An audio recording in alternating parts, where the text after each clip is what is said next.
Pemirsa, yang kita lihat tadi ini menunjukkan bahwa dampak konflik global sudah terasa langsung bahkan sampai ke pelaku usaha kecil seperti perajin tempe, di mana ada kenaikan harga kedelai yang impor, lalu juga terkait dengan plastik yang meningkat, dan mereka harus beradaptasi agar tetap bertahan. Artinya gejolak global ini bukan lagi isu jauh, tapi sudah menyentuh ekonomi sehari-hari masyarakat. Di tengah tekanan global yang tinggi, konflik Timur Tengah, kenaikan energi hingga harga pangan dunia yang naik, seberapa besar resiko rambatan ke harga pangan domestik kita? Untuk itu kita sudah bersama dengan narasumber pilihan, Bapak Igusti Ketut Astawa, Deputi Bidang Ketersediaan dan Stabilisasi Pangan, Bappenas. Selamat pagi, Pak Ketut. Selamat pagi, Mas Rian. Sehat selalu. Terima kasih sudah bergabung bersama kami. Ya. Kalau kita melihat, Pak, ini kan sejumlah pemberitaan saat ini eskalasi Timur Tengah membuat kekhawatiran terkait dengan stok dari pangan Indonesia seperti apa, harga-harganya juga seperti apa, karena ini akan berdampak juga terhadap usaha-usaha masyarakat khususnya menengah ke bawah. Tanggapan Anda seperti apa terkait dengan proyeksi dari Bappenas sendiri? Baik, terima kasih Mas Rian. Saya ingin menyampaikan prinsipnya dulu bahwa negara kita ini dominan didukung oleh pasokan dalam negeri. Oke. Artinya itu yang kita pegang dulu, bahwa kita dominan adalah pasokan dalam negeri. Beberapa memang kita pasokannya dari luar negeri. Yang pertama yang dari luar negeri adalah kedelai, yang kedua gandum, dan sebagian kecil gula konsumsi. Nah, sementara gula konsumsi pun tahun ini kita tidak impor. Artinya dominan sudah di dalam negeri. Nah, ini membuat kekuatan ketahanan pangan kita, ketersediaannya juga bagus sebenarnya. Namun demikian, dengan gejolak tadi memang ada beberapa sedikit mengalami kenaikan. Ya pasti plastik, karena dominan ternyata biji plastik itu dari waste-nya dari pengolahan minyak bumi kan begitu kan, dan sumbernya dari Timur Tengah juga banyak. Nah, kedua memang ada sedikit kenaikan dari kedelai, tapi kita kendalikan banget. Karena kami begitu mendengar gejolak, kita sudah langsung antisipasi. Kita kumpulkan teman-teman importir, kita ngobrol dengan teman-teman Gakoptindo, pengusaha tahu tempe. Kemudian kita pastikan harga sekarang di tingkat importir yang merek paling bagus, saya tidak nyebut merek ya, merek paling bagus adalah 10.100 sampai 10.200. Ini kemudian kita juga mendapat data dari Gakoptindo, pengrajin sendiri, dia harga yang paling tinggi itu di DKI, Jawa Barat dan lain sebagainya, Jawa, kemudian Bali, 11.000. Artinya masih jauh di bawah harga acuan pembelian, harga acuan penjualan. Tentu ini sebenarnya harga kedelai sendiri masih kita jaga dengan baik, kita kendalikan dengan baik. Di samping itu, harga-harga pangan yang lain pun sebenarnya kami kan Pak Kepala Badan Pangan Nasional sekaligus Bapak Menteri Pertanian membentuk yang namanya Satgas Saber Pelanggaran Pangan. Kita pantau sebelum puasa sampai Idul Fitri selesai, ini kita pantau terus, kita jaga terus. Nah, ini ya yang dilakukan oleh pemerintah untuk memastikan pasokannya bagus, harganya stabil. Dan memang dari inflasi bisa dilihat mengalami penurunan, inflasi pangan bergejolak pun mengalami penurunan baik month to month maupun year on year-nya. Artinya ini adalah upaya-upaya pemerintah dalam rangka menjaga pengendalian stabilisasi pasokan dan harga. Tentu kita harus antisipasi juga gejolak Timur Tengah. Dan ini sudah menjadi prioritas daripada pemerintah, dan bisa kita saksikan sendiri pengumuman dari pemerintah bahwa tidak ada kenaikan BBM subsidi sampai akhir tahun. Ini sangat membantu. Artinya ini tujuannya adalah membantu para pelaku usaha sehingga dampak daripada kenaikan global politik dan lain sebagainya tidak merembet kemana-mana. Walaupun posibilitas defisit APBN-nya ya, artinya apapun itu, tapi ini kan upaya dari pemerintah. Jadi pemerintah punya komitmen untuk menjaga UMKM yang paling bawah. Kan begitu kan? Pertanyaan saya ini sebetulnya, Pak, sebenarnya saya ingin nahan-nahan, tapi saya pengen gamblangkan saja di awal, pangan kita ini terancam bukan hanya soal kondisi eskalasi Timur Tengah, namun juga El Nino. Itu seperti apa sebetulnya kondisi dari proyeksi neraca pangan dari Bappenas sendiri. Di sini kan kalau saya melihat di Juni 2026 dikatakan beras masih surplus 15,8 juta, jagung juga 4,7 juta. Apakah data-data ini terbilang valid atau masih terbilang fluktuatif karena memang sejumlah sentimen ini masih terus bergulir? Tentu itu adalah proyeksi, kan begitu kan. Saya sudah membahas beberapa kali tentang El Nino Godzilla. Semua itu adalah prediksi. Awalnya katanya April sudah mulai, tapi kan memang ini kita ngalamin hujan terus nih. Artinya ada fluktuasi, ada ketidakstabilan cuaca. Itu kita harus akui. Kan begitu kan? Tentu pemerintah sudah mengambil langkah-langkah. Pak Menteri Pertanian sudah perintahkan ke seluruh jajarannya dan kebetulan kami sering diajak rapat di sana juga setiap pagi. Karena kebetulan beliau adalah Kepala Badan Pangan Nasional juga, tentu kita dilibatkan mendengar dan secara aktif juga di situ. Jelas beliau sudah perintahkan satu yang poin pertama, bagaimana luas tambah tanam harus diperkuat. Yang kedua, penyebaran benih unggul. Yang ketiga adalah irigasinya. Yang keempat adalah pupuknya. Ini harus gerak terus dan ini sedang bergerak terus. Artinya ada tidak ada El Nino, ini program yang harus dikembangkan dan itu memang prinsip daripada Kementerian Pertanian. Ada tidak ada El Nino, programnya harus berjalan terus. Karena apa? Tujuan kita adalah subsidi. Mohon maaf, tujuan kita adalah swasembada. Nah, tentu ini geraknya harus bergerak terus. Jadi jangan sampai gara-gara El Nino baru ada program. Tidak, program ini berjalan terus tanpa ada El Nino pun programnya berjalan. Karena arahnya adalah bagaimana kita mencapai kemandirian pangan. Nah, tentu saya ingin juga menyampaikan proyeksi tersebut dapat dipertanggungjawabkan. Karena itu adalah data-data yang diberikan dari BPS. Ada carryover stok, kalau beras memang sangat bagus, sangat banyak. Jagung juga begitu. Ya, beras ini tahun lalu saja kita punya carryover stok hampir 12 juta ton. Kemudian sekarang ini kita punya stok di Bulog itu hampir 4,7 juta ton. Terbaik sepanjang masa. Artinya dengan kekuatan cadangan pangan, kemudian jagungnya juga ada, dan lain-lainnya sudah bagus. Nah, minyak goreng kita surplus. Daging ayam kita produksinya surplus. Kemudian artinya yang lain juga telur juga surplus. Artinya ini membuat pertama adalah kita harus yakinkan stok kita sangat-sangat bagus. Nah, tentu kita sekarang mengendalikan harganya. Nah, sekarang justru harga ayam turun nih, Mas. Iya. Ya, ini harus kita jaga juga. Jangan sampai produsen kita, terutama petani-petani kecil kita, enggan berproduksi. Oleh karena itu kita jaga juga keseimbangan harganya. Artinya harga dari yang biasanya 22, 23 sekarang sudah menurun menjadi 21. Tapi tadi harga daging naik ya, Pak? Harga daging ayam? Daging sapi? Daging sapi, begini, daging sapi itu saya ingin sampaikan juga, sebelum puasa daging sapi itu rata-rata 130-135, jauh di bawah HAP. Nah, sekarang mereka menyesuaikan ke HAP-nya. Kemarin kami turun ke pasar di Tangerang, harganya 140.000. Itu wajar. Artinya harga dengan harga 140.000 itu sebenarnya wajar, karena itu HAP-nya segitu. Kemudian di bawahnya ada harga. Artinya range harga itu 130, 135 sampai 140.000. Memang kalau dibilang naik, pasti naik. Dia memang mengalami sedikit kenaikan penyesuaian harga. Tapi masih di harga acuan yang kita tetapkan. Demikian. Lalu Pak, kalau kita melihat ini kan Bapak dan juga Bapak Nas mengatakan bahwa saat ini status dari pangan atau beras kita ini kan swasembada plus. Seberapa besar status ini terhadap proteksi dari kondisi beras kita terhadap eskalasi Timur Tengah nih Pak? Maksudnya apakah benar-benar menjadi suatu garansi bagi kita untuk nggak usah takut soal kenaikan harga dan juga stok pangan? Tapi jangan dijawab dulu Pak, karena kita akan jawabnya usai jeda. Pemirsa tetaplah bersama kami karena Nusantara Economic Update akan segera kembali.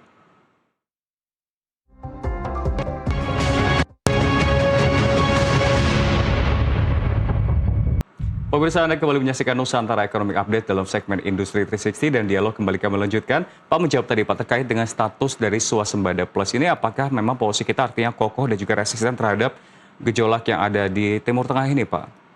Baik Mas Rian, sebenarnya sudah saya sampaikan tadi, fondasi pemenuhan kebutuhan pangan kita adalah sebagian besar dari dalam negeri. Tentu dengan program Asatida Bapak Presiden untuk penguatan swasembada pangan dan energi, ini adalah nyambung sebenarnya. Jadi fondasi kekuatan kita adalah fondasi produk dalam negeri, produksi pangan dalam negeri, cabai, kemudian bawang, kemudian hampir seluruh pangan yang seperti kali dua tadi. Tentu ini memperkuat kekuatan kita, memperkecil pengaruh luar, kan begitu ya? Memperkuat kekuatan kita, memperkecil pengaruh luar. Memang kalau global itu tatkala harga BBM naik itu pasti berdampak semua, karena dia pasti akan berdampak freight, berdampak logistik dan lain sebagainya. Tapi saat ini dengan adanya kebijakan pemerintah yang tidak menaikkan BBM, tentu harga kestabilan harga bisa kejaga. Itu yang pertama. Yang kedua, politik global suka tidak suka pasti ada pengaruh. Tentu pemerintah di sini kita semua sebenarnya masyarakat seluruhnya tidak boleh mengatakan kami kuat tidak, kami selalu kuat, kami tidak. Kita harus waspada. Waspada ini penting sekali dengan penguatan produksi tadi. Nah, sehingga kita bisa mengatakan apakah kita kuat dalam rangka apa kita berhasil menghadapi kondisi kita masih kuat dalam kondisi sekarang ini. Karena dengan kondisi stoknya kuat, kemudian produksinya berjalan lancar, tentu kita harus punya keyakinan untuk menghadapi kondisi global ini bisa kita lewati dengan baik.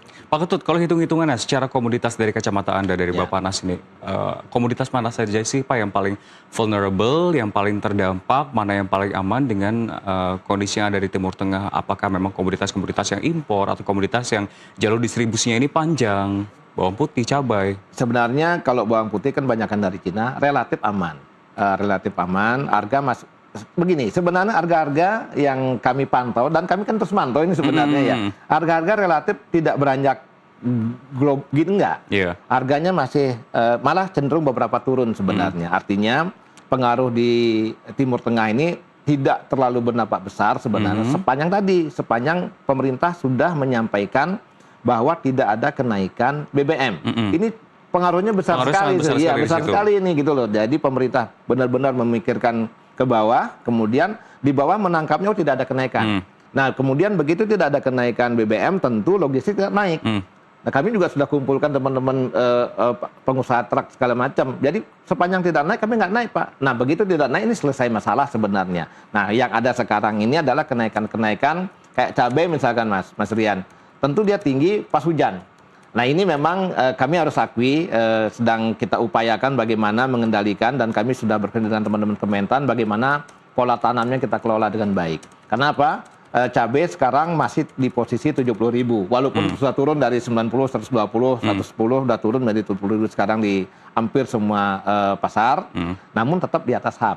Nah, ini memang kendala yang kita hadapi memang cuaca. Tatkala hujan, pasti tidak ada barang yang metik. Tentu itu yang menyebabkan harga, pasokan, dan lain sebagainya agak berkurang, tentu akan mengakibatkan harga lebih tinggi. Namun sekali lagi, tidak ada gejolak yang tinggi sebenarnya karena sudah mulai turun dia. Cabai sudah turun dan lain sebagainya. Begitu. Ini kita menarik memang seperti yang tadi Pak Ketut sampaikan, inflasi pangan kita kan cenderung relatif rendah Pak ya. Betul. Beberapa bulan terakhir, dan kalau kita melihat sendiri kan ada berbagai sejumlah intervensi seperti SPHP, GPM, lalu juga ada bansos pangan untuk menekan tekanan ini. Seberapa besar sebetulnya intervensi tersebut berdampak terhadap beberapa data-data ini? Saya nggak ngitung besar, tapi kita bisa melihat dengan penurunan inflasi. Inflasi umum juga turun, kemudian inflasi pangan bergejolak juga turun. Saya punya data kebetulan, biar nggak salah saya baca. Ini inflasinya agak turun ini dari yang pangan bergejolak, mantumannya dari 2,5% ke 1,58%. Kemudian year on year-nya dari 4,64% ke 4,24%. Ini kita lakukan berbagai intervensi. Intervensi pertama dalam rangka menahan gerakan tadi, karena memang isu di Indonesia begitu melakukan perayaan menjelang bulan suci Ramadan, itu kan ditunggu pedagang juga. Semua menunggu ini kan gitu kan, karena ini memang sudah budaya kita. Begitu menjelang bulan suci Ramadan, tentu para pedagang menunggu, kemudian akan menggerakkan harga. Nah, dengan intervensi yang kita lakukan, yang pertama adalah SPHP, ini kelihatan sekali. Kita hampir 100 ribuan lebih sudah bergerak pada masa menjelang bulan suci Ramadan sampai hari raya Idul Fitri. Kemudian kita juga lakukan bantuan pangan, walaupun kecil, tapi tetap beberapa pengaruh. Kemudian gerakan pangan murah juga kita masifkan. Seluruh wilayah, seluruh provinsi, kabupaten kota melaksanakan gerakan pangan murah. Dan inilah hasilnya bareng-bareng. Artinya penurunan inflasi pangan bergejolak, penurunan inflasi umum, ini merupakan hasil kerja semua pihak. Tidak hanya Badan Pangan Nasional, tentu semua pihak, KL semua, Kemendagri yang tiap hari Senin melakukan rakor inflasi, memantau terus, kemudian provinsi, kabupaten kota, dan Polri, semua kita lakukan. Pak Ketut, menarik Anda berkatakan soal inflasi umum, tapi kan inflasi umum ini ada kecenderungan berarti terancam dengan kondisi bahwa sekalipun Bappenas mengamankan pangan, tapi kalau kita lihat ada faktor lain, plastik. Plastik ini harganya kan juga gila-gilaan, bahkan bukan hanya pedagang komoditasnya saja, namun turunannya kayak pedagang tempe dan lain-lain terancam karena plastik mahal. Tanggapannya seperti apa nih? Begini, plastik sudah saya rapatkan juga. Jadi kita sudah ketemu dengan teman-teman, begitu ada isu plastik mengalami sedikit kekurangan pasok, dan memang plastik itu pengaruhnya, kenaikannya sudah 60% sekarang. Nah, kemudian kita sudah diskusi dengan teman-teman menghitung berapa sih dampaknya per kilo terhadap beras. Teman-teman pelaku usaha menyampaikan sekitar, kalau di beras berpengaruh 350 rupiah per kilogram, kalau di gula sekitar 150 rupiah per kilogram. Artinya berdampak, pasti berdampak, dan ini yang harus kita jaga benar-benar. Dan kemarin juga kita sudah rapat dengan berbagai KL mengingatkan, karena memang ternyata ada aturan yang tidak membolehkan plastik bekas itu untuk diolah dan kemudian digunakan sebagai tas kresek untuk pangan gitu loh. Ya, itu memang harus kita coba lihat peraturan tersebut, kemudian kita harus diskusikan mendalam. Karena kalau tidak, ini harga akan bisa agak sedikit terkoreksi. Walaupun tadi, kadang-kadang sekarang ini kan begitu 60% bisa 80%. Kemudian kalau pasokan tidak ada lagi bisa naik. Nah, ini harus kita benar-benar harus kolaborasi lagi. Dan kami juga merencanakan rapat besar, artinya dengan KL terkait, untuk mencarikan solusi. Karena pengaruh 350 memang terasa kecil, tapi berdampak. Karena per kilonya jadi naik kan gitu kan. Nah, ini harus kita jaga benar posisi pasokan, dan kami akan bekerja dengan teman-teman perindustrian dan perdagangan untuk mencari di mana sumber pasokan yang lebih bagus. Baik, langsung saja Pak, menjadi pertanyaan terakhir. Kondisi ini kan bisa menjadi akan lebih buruk, worst skenario-nya, karena kan Trump sendiri kan masih akan terus bergulir hingga sampai November. Kita nunggu pemilu sebetulnya, pemilu Amerika Serikat. Apakah yakin BBM juga bisa dipertahankan subsidi sampai akhir tahun? Terus lalu juga berdasarkan komunikasi antara Bappenas dan pemerintah, ada intervensi atau strategi tambahan nggak sih di luar yang tadi telah disampaikan untuk menjaga kekuatan strategi saat ini? Sebenarnya langkah-langkah pemerintah itu kan banyak, terutama di sebagaimana arahan Bapak Presiden, tindak lanjut dari teman-teman Kementerian Pertanian, sebagaimana arahan dari Bapak Menteri Pertanian. Langkah pertama itu kan jelas penguatan produksi. Ini nggak boleh kita tahan ini. Ini penguatan produksi ini penting sekali, dan ini menjadi prioritas utama. Caranya apa tadi? Benih, kemudian irigasi, pupuk, ini harus utama, alsintan dan lain sebagainya, sehingga kita bisa meningkatkan produktivitas. Yang kedua, tentu kita harus tadi menguatkan intervensi tadi. Kalau memang diperlukan intervensi, harus intervensi, dan ini harus kita siapkan. Tentu dalam rangka memutuskan perlu tidaknya intervensi, harus rakortas terlebih dahulu kan, gitu kan. Yang ketiga, tentu kita juga harus menguatkan apa yang disebut dengan diversifikasi pangan. Jadi kita jangan sampai bergantung sama beras semua, padahal kita punya sumber karbon begitu banyak. Jadi kita jangka panjang perlu kita dorong juga. Dan yang terakhir yang selalu harus kita gaungkan juga, no food waste. Ini kadang-kadang kecil, kadang-kadang kita gampang melihatnya, tapi sebenarnya ini sangat-sangat penting. Karena kalau kita makan mensisakan satu ini saja, kalau kali sekian banyak, berapa yang kita buang-buang. Nah, ini kita harus benar-benar, dan pemerintah sudah menyiapkan program tersebut, dan harus mulai dari saya. Tentu mulai dari saya, kalau food waste itu mulai dari saya. Jadi bukan dari Mas Rian, tapi mulai dari saya, dan kita beri contoh. Makan secukupnya, ambil secukupnya, makan secukupnya, habiskan. Itu yang paling penting. Baik, dialog yang sangat luar biasa melihat seperti kekuatan ketahanan pangan kita, terlebih dengan berbagai sentimen-sentimen tadi juga Timur Tengah, lalu juga persiapan menuju El Nino. Sekali lagi terima kasih telah bergabung bersama kami di Nusantara TV. Terima kasih Mas Rian. Pak Igusti Ketut Astawa selaku Deputi Bidang Ketersediaan dan Stabilisasi Pangan Bappenas. Dan pemirsa, tentunya informasi tadi sekaligus mengakhiri perjumpaan kita di Nusantara Economic Updates. Ekonomi bukan sekedar angka, tapi napas kehidupan kita semua. Dari pasar tradisional hingga industri digital, dari rakyat kecil hingga kebijakan besar, semua saling terhubung. Saya Rian Atono pamit undur diri, terima kasih dan sampai jumpa.